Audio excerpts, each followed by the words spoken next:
Papa est là, mon chéri, le chasseur des hiboux.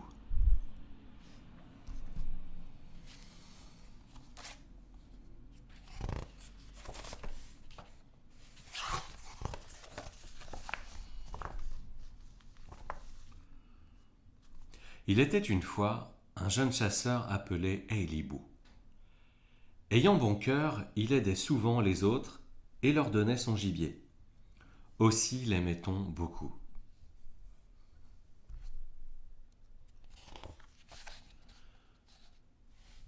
Un jour, sur le chemin de la chasse, Eilibou vit un beau petit dragon blanc, pelotonné en boule, dormir dans la forêt.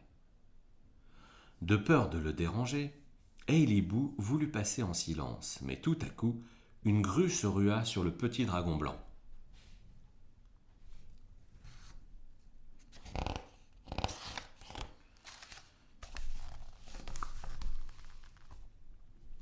L'oiseau prit le petit dragon blanc dans ses griffes acérées et s'envola dans les airs. Surpris, le petit dragon blanc se mit à crier « Au secours, au secours !» Aussitôt, Eilibou lança 3 flèches sonores en l'air, un signe d'avertissement. Effrayée, la grue abandonna le petit dragon blanc et se sauva.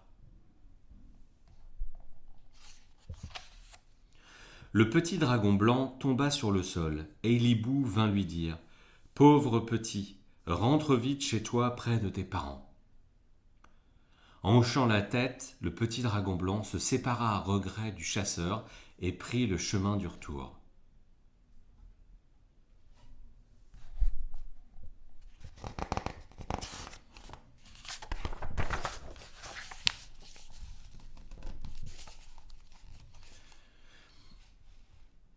Quelques jours après, Eilibou vit une jeune fille, debout à l'endroit même où il avait sauvé le petit dragon blanc.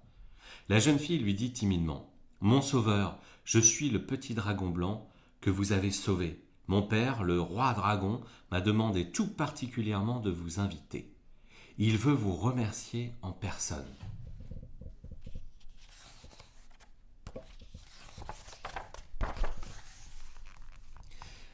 Eilibou fut d'accord. Le petit dragon blanc ajouta « Mon père a une pierre précieuse dans sa bouche. Avec elle, vous pouvez comprendre le langage des animaux de toutes sortes, mais vous ne pouvez le dire à personne, sinon vous serez transformé en rocher. » Eilibou hocha la tête et suivit le petit dragon blanc dans une vallée profonde.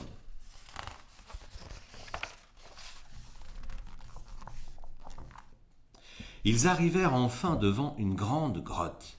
Le petit dragon blanc lui dit « Mon père vous accueille ici. » À ces mots, la porte s'ouvrit et le vieux roi dragon apparut.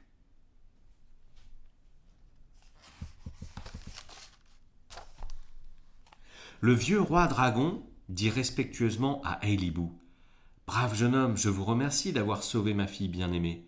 Choisissez à votre guise quelque chose parmi tous les objets précieux collectionnés de moi-même dans cette grotte. » Après avoir regardé toutes les perles et les merveilleux diamants que recelait la grotte, Eilibou n'en choisit aucun.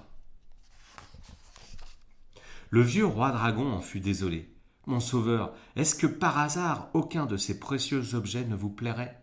Eilibou lui dit « Ils sont beaux, mais nous les chasseurs n'avons pas besoin de toutes ces merveilles. »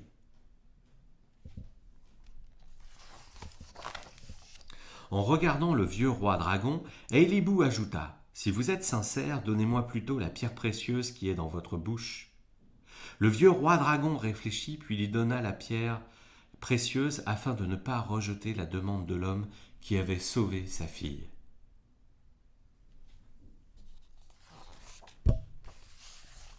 La pierre précieuse en main, Eilibou prit congé du vieux dragon. Le petit dragon blanc lui fit avec insistance cette recommandation. « Avec cette pierre précieuse, vous saurez tout, mais vous ne pouvez en aucun cas le dire à d'autres personnes. » Dès lors, Eilibou se mit à comprendre le langage des oiseaux et des animaux. Il chassa beaucoup plus de gibier puisqu'il savait où trouver les animaux, même de l'autre côté des montagnes. Des années passèrent. Un jour, Elibou alla chasser comme d'habitude, mais une nuée d'oiseaux affolés attirèrent son attention. Il écouta et les entendit dire « Partons vite, demain la montagne s'éboulera et le déluge viendra. » Surpris, Elibou se précipita au village et dit aux habitants « Sauvez-vous vite, quelque chose de grave va avoir lieu. » Mais personne n'y comprenait rien. Elibou insista encore « Croyez-moi, sauvez-vous vite. Si vous restez dans le village, ce sera au péril de votre vie. » Les villageois savaient que Elibou ne mentait jamais, mais comment croire ce qu'il racontait avec insistance.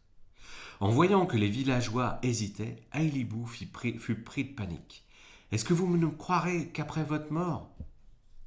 Ou qu'après ma mort ?» Un vieillard lui dit « Tu ne mens jamais, nous le savons bien, mais dis-nous ce qui se passe. » Et Elibou réfléchit « Si je dis la vérité, je serai transformé en rocher.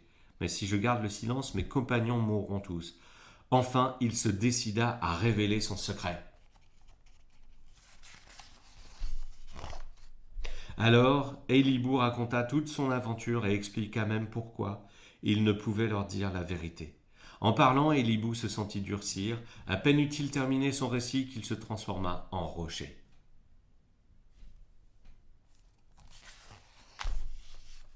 En voyant cela, les villageois furent extrêmement tristes. Ils le quittèrent à contre-cœur et se sauvèrent en emmenant les bêtes. Peu après, l'orage se déchaîna. Le lendemain matin, les villageois arrivèrent dans un endroit sûr. Tout à coup, un bruit horrible se fit entendre. Ce fut le déluge au fur et à mesure de l'éboulement de la montagne et du fendillement de la terre. Le village fut totalement emporté en un clin d'œil. Profondément émus, les villageois dirent avec des larmes dans la voix « Merci Elibou, sans toi nous aurions tous été happés par le déluge. »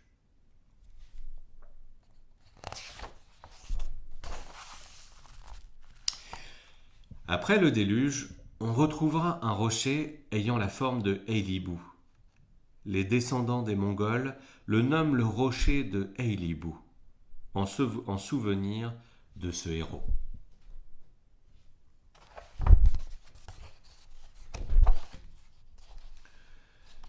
Bonne nuit les enfants.